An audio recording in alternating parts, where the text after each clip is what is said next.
Proses pengeringan lahan budidaya dilakukan minimal 3 hari sampai tanah mereka. Itu pun tergantung kondisi cuaca. Tujuannya ialah untuk mematikan virus dan bakteri dari sisa-sisa budidaya sebelumnya. Jika proses pengeringan ini tidak dilakukan, ya siap-siap saja untuk kegagalan budidaya berikutnya. Penebaran kapur pada lahan budidaya dilakukan secara merata. Banyak sekali manfaat pengapuran, diantaranya mengikat amonia dari jasad renik, utamanya yaitu menekan pH kembali ke keadaan normal.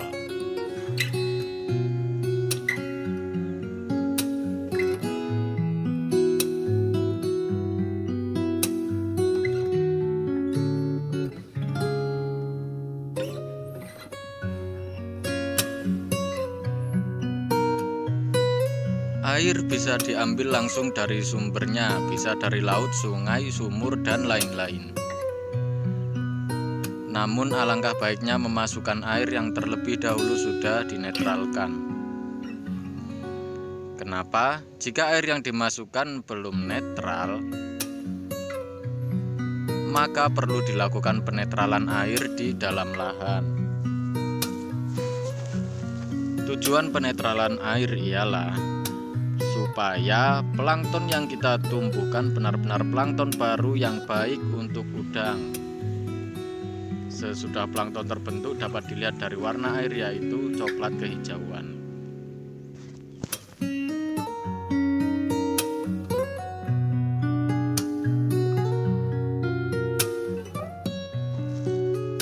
Bibit udang yang bagus dapat dilihat dari pergerakannya yang lincah dan cenderung melawan arus.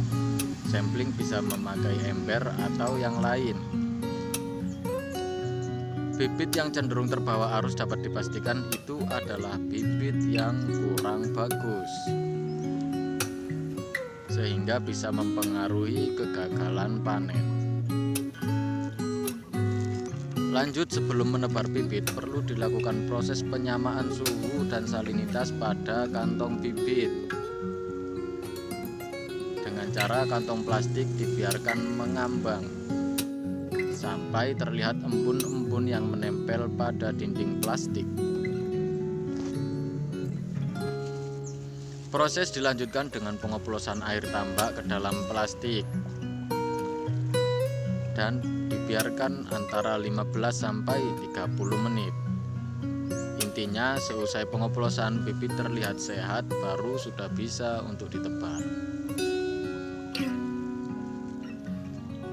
Tapi sebelum itu tebarkan dulu bibit sampel yang diamati. Apakah bibit akan mengambang atau langsung bergerak lincah berenang turun ke dasar? Karena bibit yang sehat adalah yang langsung bergerak lincah berenang ke dasar tambak.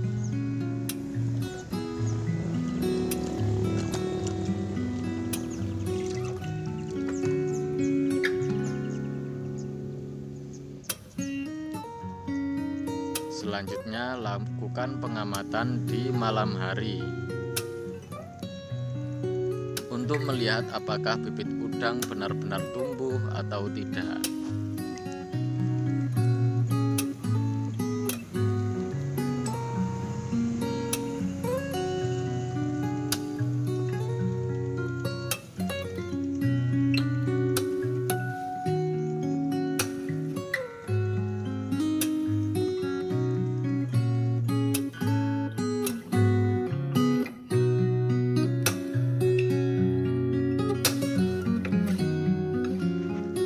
Untuk perawatan air bisa diterapkan pupuk urea, NPK, organik, dan lain-lain yang bisa menyuburkan tumbuhan yang berfungsi sebagai nutrisi pertumbuhan plankton. Fungsi plankton sendiri digunakan sebagai pakan alami, sekaligus penyuplai oksigen terlarut atau DO dalam air.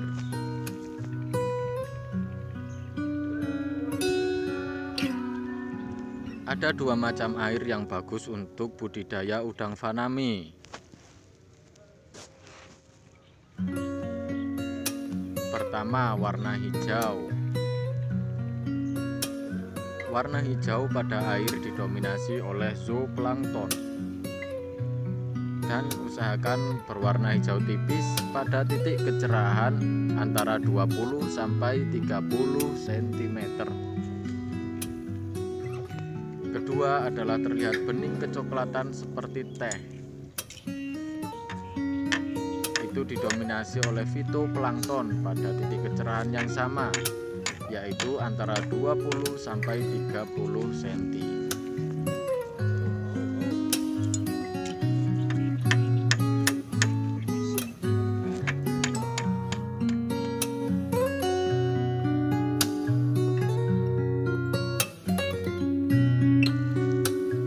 Udang faname cenderung membutuhkan pakan dengan kandungan protein antara 25 sampai 30%. Di sini saya berbicara tentang budidaya udang faname semi intensif kolam tanah dengan memaksimalkan plankton untuk mengurangi biaya pakan.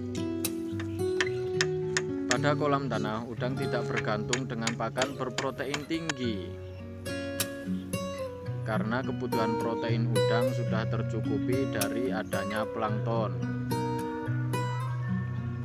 Jadi di sini kami merekomendasikan menggunakan pakan yang mengandung tinggi karbohidrat untuk mengimbangi protein dari plankton.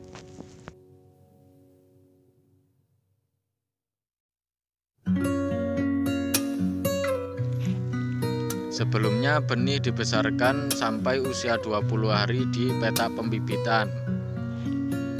Setelah itu udang faname dipindah ke lahan pembesaran. Untuk tebaran tergantung ukuran oksigen terlarut atau DO. Semakin padat tebaran maka harus diimbangi suplai DO pada lahan budidaya. Untuk perawatan tanah dan air tetap sama. Namun untuk pakan bisa menyesuaikan keadaan.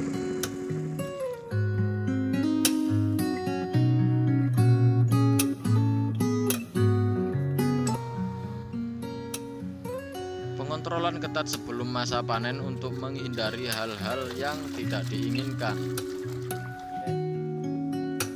Panen masuk pada hari ke-30 setelah udang dipindah ke lahan pembesaran. Tebaran 500 ekor per meter persegi dengan panen 325 kg. Terima kasih. Sing sebelah wetan. Silahkan like, masukkan komentar dan klik tombol subscribe untuk kemakmuran petani muda.